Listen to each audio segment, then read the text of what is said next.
आपके twin flame के current feelings लेके आया हूँ। So divine masculine and divine feminine के एनर्जी में देखूंगा। ट्विन फ्लेम एक ऐसा कनेक्शन है जो आपको आपके सोल पर्पस के करीब लेके जाते हैं। ट्विन फ्लेम कनेक्शंस कभी बिछड़ते नहीं है, हाँ, बट वो एक ऐसे एज में अगर चले आएंगे, लाइक हो सकता है कि बहुत अर्ली स्टेज में अगर आप ट्विन फ्लेम को देखते हो, या फिर बहुत लेट स्टेज में अगर आप ट्विन फ्लेम को फेस करते हो, तो काइंड ऑफ थोड़ा सा ट्रॉमाटाइज्ड आप हो सकते हो। बट मैं यकीन के साथ कह सकता हूँ कि ये सबके नसीब में नहीं होता है, और जिनको होता है वो पहले तो बहुत कंप्लेन करते हैं बिकॉज बहुत ज़्यादा वो हैवी होता है, बट एट द एंड उसका रिजल्ट लाजवाब होता है। सो ये ऐसी एक बहुत ही डिफ़िकल्ट किस्म के एनर्जी है, और ट्विन फ्लेम को इस तरीके से आप नहीं कह सकते हो कि toxic and all, because that is not like that is not the process. Okay, so let's see. Twin flame में बेसिकली दो हिस्सा है, लाइक आप ही के पार्ट है वो दो। एक है डिवाइन मैस्कुलाइन पार्ट और दूसरा है डिवाइन फेमिनाइन पार्ट। ये लड़का और लड़की कोई भी हो सकते हैं, सेम जेंडर के लिए भी ट्विन फ्लेम हो सकता है। बट अगेन मैं कह रहा हूँ, ऐसा नहीं है कि ये ट्विन फ्लेम एक दूसरे को कंट्रोडिक्ट करेंगे, नो। ट्विन फ्लेम रियूनाइट होंगे, ट्विन फ्लेम एक साथ रह सकते हैं, एंड काइंड ऑफ ये सिंस ये सब डिवाइन चीज़ें हैं, डिवाइन एलिमेंट्स हैं, तो इनके बारे में कुछ ज़्यादा इंफॉर्मेशन हमारे पास नहीं है। और हाँ, कुछ चीज़ों को बेचा जाता है पॉपुलर बनाने के लिए, that is something different. I don't subscribe those things. मुझे जो दिखा ट्विन फ्लेम के बारे में मैं वही कहूँगा। सो इसका कोई जेंडर स्पेसिफिक, कोई ज़ोडिएक साइन स्पेसिफिक रीडिंग नहीं होता है। आपको पता होंगे ट्विन फ्लेम क्या है। अक्सर ये एक ऐसे फेज में आते हैं जब काइंड ऑफ आपको पता चल जाता है कि आप ट्विन के साथ हो, लाइक आप दोनों कभी भी डिस्कस कर सकते हो। दरअसल ये मैरिड पर्सन के लिए भी हो सकता है ट्रायो लव ट्रायंगल के बीच में भी ट्विन फ्लेम आ सकता है, बट यही होता है मैक्स टू मैक्स। बहुत ही कम ऐसा होता है, मैं देखा हूँ कि जहाँ पे दो लोग एक दूसरे को ट्विन के हिसाब से पा रहे हैं। बट दरअसल ट्विन फ्लेम बहुत डिफ़िकल्ट स्टेज में आते हैं, और जो आपको unconditional, broad hearted and at the same time universe की डिवोटी बना देते हैं। लेट्स आपके डीएम यानी कि डिवाइन मैस्कुलाइन क्या सोच रहे हैं, यानी कि जिस पर्सन को आप चीज़ कर रहे हो, या फिर जिस पर्सन को आप प्यार करते हो, या फिर जिस पर्सन से आप उस ट्विन फ्लेम कनेक्शंस पे हो, वो क्या सोच रहे हैं। एंड देन मैं आपका एनर्जी भी पिक करूँगा। लेट्स सी आपके डीएम क्या सोच रहे हैं। ओह देखिए द डेविल का कार्ड। सो इसका मतलब है कि बहुत डिफिकल्ट स्टेज में है, और डेविल एक बहुत ही इंपॉर्टेंट एंड पॉजिटिव कार्ड है मेरे लिए, बिकॉज डेविल अक्सर हम लोगों को हमारे फियर को फेस करने के लिए कहते हैं, हमारे नेगेटिव एट्रीब्यूट्स को हमारे सामने लेकर आ जाते हैं। Every tarot card is a very pure tarot card. So devil क्या सिखाते हैं, किस तरीके से हमारे वो नेगेटिव शैडो सेल्फ को हम तोड़ सकते हैं। वैसे ही आपके पर्सन इस टाइम पे बहुत ही नेगेटिव जोन में है, गली गलौज से लेके नेगेटिव इमोशंस उनके दिमाग में चल रहा है। अब देखो, आपके पर्सन रिएक्ट बहुत बदतमीजी से कर रहे हैं, आपके पर्सन मैनिपुलेट कर रहे हैं, आपके पर्सन जो कोई भी चीज़ पे आपके साथ सहमत नहीं हो रहे हैं और डिनायल मोड में है। बट बेसिकली वो ये सब करके उनको क्या मिल रहा है, एंग्जाइटी। ये सब करके at the end of the day उनको क्या मिल रहा है, ट्रॉमा। पूरे दिन अगर आप गुस्से में रहते हो, सो रात में जब आप सोते हो आपका नींद सही से होगा, नहीं हो रहा है। आपके पर्सन तड़प रहे हैं, क्यों तड़प रहे हैं, उनको आपसे मिलना है, बट उनका बॉडी उनको कैद करके रख रहा है। सेक्सुअल अर्जेस उनके दिल में हैं, बट उसको चैनलाइज नहीं कर पा रहे। तो बेसिकली क्या है, ये पर्सन को आप कार्मिक कह सकते हो, ये पर्सन को आप कह सकते हो ट्विन। आई डोंट केयर, मैं वो सब वर्बल चीज़ों में नहीं जाता, बिकॉज हर एक का डेफिनेशंस आपको भी नहीं पता है। आप भी ज़रूर कोई वीडियोस या फिर गूगल से ही देखे हो, एज इफ़ आपको पढ़ाया नहीं गया है, एज इफ़ इसका कोई टेक्स्ट बुक नहीं है। तो मैं मेरे लाइफ एक्सपीरियंस के साथ जो मैंने महसूस किया, मैं वही शेयर करूँगा। डेविल के एनर्जी मतलब क्या होता है, जब कोई पर्सन अपने आदत से मजबूर हो जाता है, जो जब एडिक्शंस उसको खाने लग जाते हैं, जब ओवर थिंकिंग उनको खाने लग जाते हैं, जब वो पर्सन जो एक बहुत अच्छे पर्सन है, जब वो रातों रात एक अलग नेगेटिव पर्सन में बदल जाते हैं। और ये कब होता है? जब हम लोग गुस्से में आ जाते हैं, तब हम ही डेविल पर्सन बन जाते हैं। जब हम लोगों को जब हम लोग बहुत गलत एनर्जी पे चले आते हैं, या फिर जब हम लोग हमारे पद से भटक जाते हैं, तब हम लोग खुद डेविल पर्सन बन जाते हैं। सो मैं ये नहीं कहूँगा कि ये पर्सन बहुत गलत है, मैं ये कहूँगा कि इस पर्सन की एनर्जी, इस पर्सन के जो सर्कमस्टेंसेस है, वो बहुत गलत है। डेविल पर्सन होने के नाते इनके दिमाग में जो भी थॉट्स आ रहे हैं, वो बहुत नकारात्मक सोच आ रहे हैं, और वो इस टाइम पे क्लियरली आपके साथ कोई बात नहीं कर रहे। कहीं ना कहीं मुझे ऐसा भी लग रहा है कि वो मैनिपुलेट कर रहे हैं आपको, जो नहीं है वो बता रहे हैं, वो सिर्फ अपने स्वार्थ के बारे में सोच रहे हैं। ये शैडो साइड सबके पास ही है, बट इसके बेसिक पे क्या हम उनको जज कर सकते हैं? नो। इसके बेसिक पे हम इसीलिए नहीं जज कर सकते because we are divine being, we are spiritual being. हम लोगों को पता है कि सबका एक ऐसे ऐसे फेज आते हैं, और इस फेज में हम लोगों को डट के मुकाबला करना पड़ता है।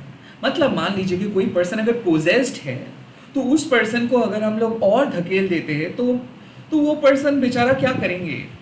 बट हम लोग क्या करते हैं? ईश्वर का नाम लेते हैं, हम लोग मंत्र चैंटिंग करते हैं, और उस पर्सन के शरीर से उस नेगेटिविटी को हटा देते हैं, उस इविल स्पिरिट को हटा देते हैं। Basically that is exactly happening. आपके पर्सन वो पर्सन नहीं है अभी, आपके पर्सन कुछ गलत पर्सन में बन चुका है, और इसीलिए उनके दिमाग में जो भी चीज़ आ रहे हैं, वो नेगेटिव एनर्जीज के थ्रू आ रहे हैं। उनको कोई मैनिपुलेट कर रहे हैं, या फिर वो खुद के मैनिपुलेशन के शिकार हैं। क्योंकि एवरी टाइम अगर आप कैलकुलेटिवली बात करेंगे, एवरी टाइम अगर आप चीज़ों को सेक्शुअलाइज करेंगे, एवरी टाइम अगर आपके दिमाग में जिस्मानी भूख रहेंगे, तो कभी आपके अंदर वो पॉजिटिव एनर्जी का विकास नहीं हो सकता है। आपके पर्सन इस टाइम पे एंग्शियस है, नर्वस है, सेक्सुअल अर्जेस है, वो पाना चाहते हैं, वो हर हाल पे आर्ग्यूमेंट्स पे जीतना चाहते हैं, वो हर हाल पे आपको हराना चाहते हैं। वो जो चीज़ उनको नहीं करना चाहिए वो सब चीज़ कर रहे हैं, बट वो नहीं कर रहे हैं, नेगेटिव एनर्जी उनको करवा रही है। Okay, let's see divine feminine की एनर्जी क्या है। Wow, the queen of swords. आप रेजर शार्प हो, आप इस टाइम पे कोई भी फालतू बकवास चीज़ों को एंटरटेन नहीं कर रहे हो। द क्वीन ऑफ शोर्ड्स मीन्स कि आप बोल रहे हो कि मुझे ऐसे फेक रिश्ते नहीं चाहिए, मुझे एक ऑथेंटिक सच चाहिए, मुझे कोई झूठ मूठ का वादा नहीं चाहिए। So the queen of swords होने के नाते you are neglecting these things. आपके मन में अर्जेस आ रहे हैं, आप नेग्लेक्ट कर रहे हो। आपके मन में उनके बारे में सोच आ रहे हैं, आप नहीं उस सोच को बढ़ावा दे रहे हो। क्वीन ऑफ शोर्ड्स, आपको सच जानना है। क्वीन ऑफ शोर्ड्स, आपको इस पर्सन को सुधराना, मतलब सुधरना है। मैं देख सकता हूँ कि एक क्लियर थॉट्स के साथ एक नतीजे पे पहुँच रहे हो। यू आर कंस्टेंटली थिंकिंग, सुबह से शाम तक आप सोच रहे हो कि किस तरीके से और बेटर पोजीशंस पे आप आ सकते हो। आपके थॉट प्रोसेस में ना कुछ चीज़ चल रहा है। You are not at all coming to a conclusions. आप कोई कंक्लूजन्स पे नहीं आ रहे हो, बट उसका प्रोसेस चल रहा है। आपके दिमाग में सच ढूंढने का प्रोसेस चल रहा है। You are thinking about something, and also queen of swords होने के नाते you are not entertaining anything from this person. ये पर्सन अगर कुछ भी कह रहे हैं, आप सिर्फ अपना फ़ोन को बंद करके रखे हो। ये पर्सन आपको मैनिपुलेट करने की बहुत कोशिश कर रहे हैं। यहाँ तक कि मुझे ऐसा भी लग रहा है कि ये पर्सन अपना सोल पावर को यूज़ करके आपको खींच रहे हैं, and you are saying no to them. क्योंकि जो प्रस्ताव ये आपके सामने रख रहा है, ये प्रस्ताव को आप सेंस कर रहे हो कि ये झूठे प्रस्ताव है। ये पर्सन जो भी कह रहे हैं वो सही नहीं है। सो यू आर सेंसिंग के समथिंग इज रॉन्ग, लाइक आपको पता चल रहा है कि कुछ तो गलत है, कुछ तो सही नहीं है, but you are still silent. मुझे ऐसा लग रहा है कि आप साइलेंट होकर बैठे हो, आप इसको ब्लॉक किए हो, आप इसका जवाब नहीं दे रहे हो, या फिर आपने जो कहना था आपने कह दिए हो, और ये पर्सन काइंड ऑफ आपके साइलेंट जोन को देख के, या फिर आपका ये साइलेंस को देख के ये भड़क रहा है। तो ये गुस्से में है, ये अनाप शनाप लिख रहे हैं, या फिर ये बात नहीं कर रहे, या आपके ऊपर इल्ज़ाम दे रहे हैं, ये मैसेजेस पे गाली दे रहे हैं, एंड यू आर सेइंग कि don't talk to me, I am not gonna talk to you. मुझे जो कहना था मैंने कह दिया। सो मुझे ऐसा लग रहा है कि आप सिर्फ रिसीव नहीं कर रहे हो, आप अपना पॉइंट रख रहे हो, और जहाँ पे भी देख रहे हो कि नॉनसेंस बातें हो रहे हैं, कट ऑफ कर रहे हो। बहुत सारे मैसेजेस को मैं देख रहा हूँ कि आप डिलीट कर रहे हो, किसी के फोटोज़ डिलीट किए हो गुस्से में, या फिर ऐसा है कि आपको कुछ ट्रुथ पता चल रहा है कि आपके पर्सन ने जो भी कुछ कहे थे और आप जो सोचे थे दोनों अलग है, या फिर आपके पर्सन जो कह रहे हैं वो कर नहीं रहे, या फिर ऐसा मुझे लग रहा है कि आप डिसेप्शन को पिक किए हो कि कहाँ पे आप गलत किए थे, क्या चीज़ आपको करना नहीं चाहिए था। सो आपके समझ में बहुत कुछ आ रहा है, आपके समझ में सच्चाई आ रहा है, लाइक क्या आपको करना चाहिए आगे, या फिर क्या पर्सन में आपको बदलना है आने वाले टाइम पे, सारे प्रोसेस हो रहा है। और इस टाइम पे आप किसी भी नेगेटिव पर्सन के साथ सेटल नहीं होना चाहते हो, किसी भी झूठ के साथ आप सेटल नहीं होना चाहते हो। आप सिंपली कह रहे हो कि देखिए मुझे एक ऑनेस्ट रिजेक्शंस चाहिए एक झूठे रिलेशनशिप से, वो अच्छा है।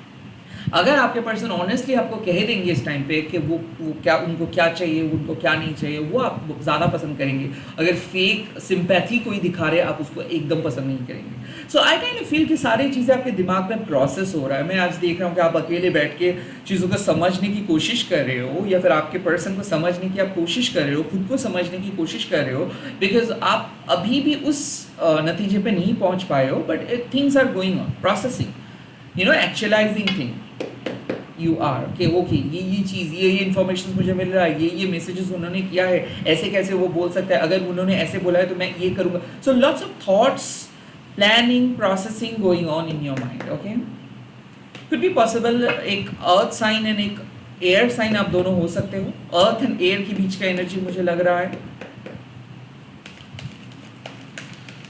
क्या होगा नतीजा, क्या होगा? ओह the moon.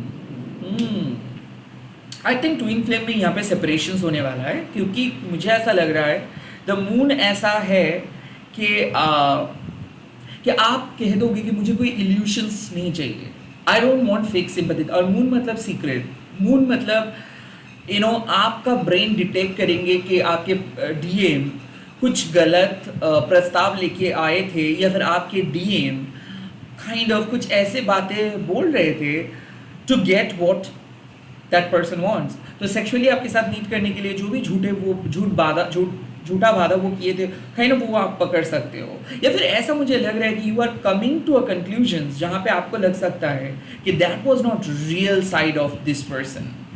I kind of feel the devil and the moon also means कि काइंड ऑफ आप मुझे ऐसा लग रहा है कि आप एक स्पेस खुद के लिए क्रिएट कर रहे हो।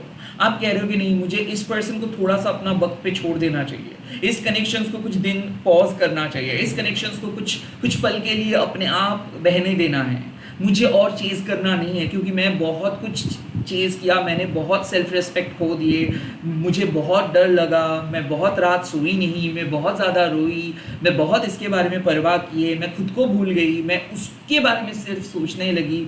And now the moon card means कि आप इंतज़ार करोगे रात ख़त्म होने का, आप इंतज़ार करोगे ये पर्सन को सही रास्ते पे ले आने के लिए आप इंतज़ार करोगे। So you are probably cutting the communications off. मुझे ऐसा लग रहा है कि द मून कार्ड आ रहे हैं, मतलब आपके मन में कुछ ऐसे सवाल है जिसका जवाब आपके पर्सन नहीं दे पा रहे हैं, और इसीलिए आप कह रहे हो कि भाई जब तक ना मुझे आपका सवालों का जवाब मिल रहा है तब तक मैं आपसे बात नहीं करूँगा। और मून का मतलब है सीक्रेसी। मून का ऑल्सो मतलब है कि हाँ मैं आपको प्यार करता हूँ, बट मैं देखूँगा कि अब आप क्या कर रहे हो, क्या आप जो कह रहे हो वो आप कर रहे हो, क्या आप सच में खुद को प्रूव कर पाओगे, क्या आप अपने झूठे वादे को हटा के क्या आप सच को लेकर आ पाएंगे। अगर आप आ रहे हो देन यू आर वेलकम, अगर आप नहीं आ पा रहे हो सो बाय बाय, जब ले आओगे तब बात करूँगा। सो द मून कार्ड वही सिखाते हैं कि इल्यूशन क्रिएट किए थे आपके पर्सन ने, और आप क्वीन ऑफ शोर्ड्स होने के नाते सारे इल्यूशंस को कट कर रहे हो।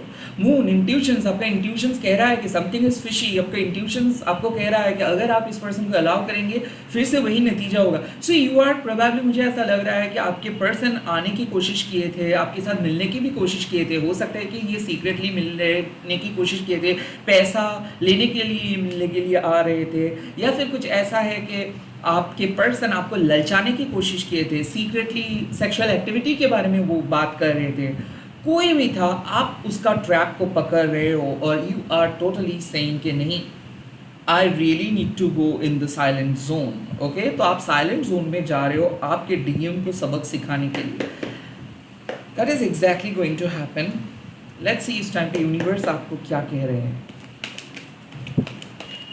आपकी यूनिवर्स आपको क्या कह रहे हैं। The first card you have got 6 of pentacles.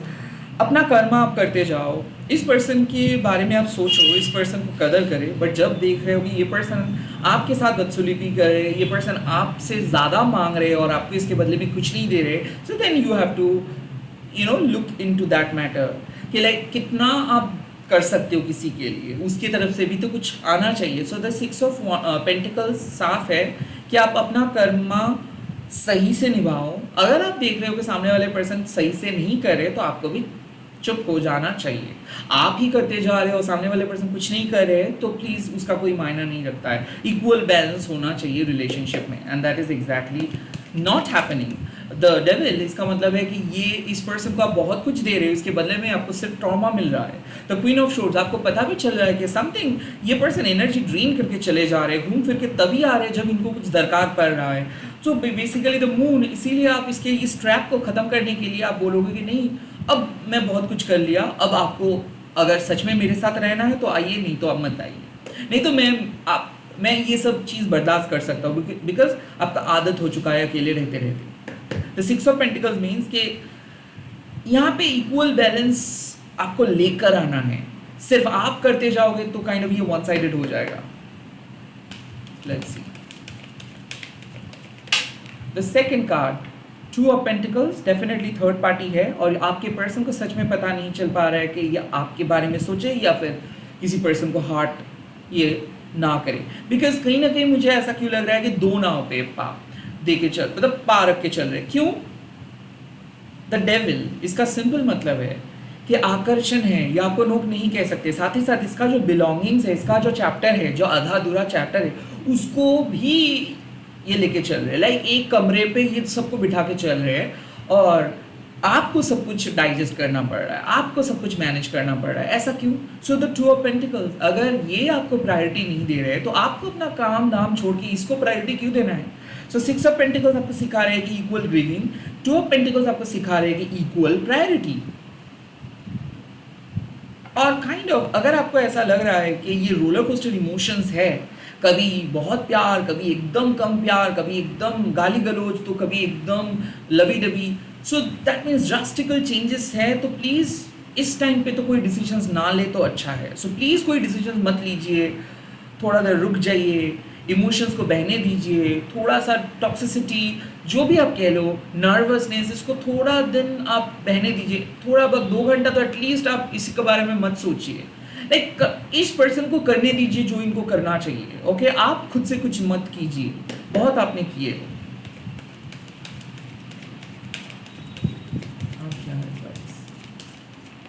Oh, night of once, इसका सिंपल मतलब है कि आप दोनों बहुत ही पैशनेट पर्सन हो और एक दूसरे को पैशनेटली चाहते हो। सो ये जो टेम्पररी प्रॉब्लम है ये डेफिनेटली आप सॉल्व कर लेंगे, आप दोनों के अंदर वो काबिलियत है। बट इस अंधेरे जोन से आपके पर्सन को वापस आना है, इस अंधेरे जोन, अंधेरे टनल को आपके पर्सन को पास करना है। द नाइट ऑफ वॉन्ड्स आपको यही कहता है कि आपके दिल में जो पैशन छुपा है, ये पैशन को लेके आपको चलना है। ओके, आपको डिप्रेस नहीं होना है, आपको ऑप्टिमिस्टिक रहना है कि हाँ सब कुछ ज़रूर सही हो जाएगा। एट द एंड आप दोनों मिलेंगे, एट द एंड बात हो जाएगा। वो उस चीज़ को आपको रख के चलना होगा। The night of wands means कि हाँ अभी बहुत टफ है, आपके थर्ड पार्टी इस टाइम पे इसको ब्रेन वॉश कर रहा है, थर्ड पार्टी इसको पकड़ के रखा है, थर्ड पार्टी आपकी तरफ इसको आने नहीं दे रहे। कोई बात नहीं, कोई बात नहीं। ये नाइट ऑफ वॉन्ड्स आपको सिखा रहे हैं कि कोई आपके रिलेशनशिप के अंदर रुकावटें नहीं डाल सकता है, कोई आप दोनों को हरा नहीं सकता है, कोई आप दोनों को जुदा नहीं कर सकता है। ये आप दोनों एक इंसेपरेबल बॉन्ड में हो, आए मिलोगे तो ज़रूर, बट उस पैशन को बरकरार रख के चलना है। कभी रिस्क लेना है, ठीक है, बात नहीं करना है तो ठीक है, बात मत करो।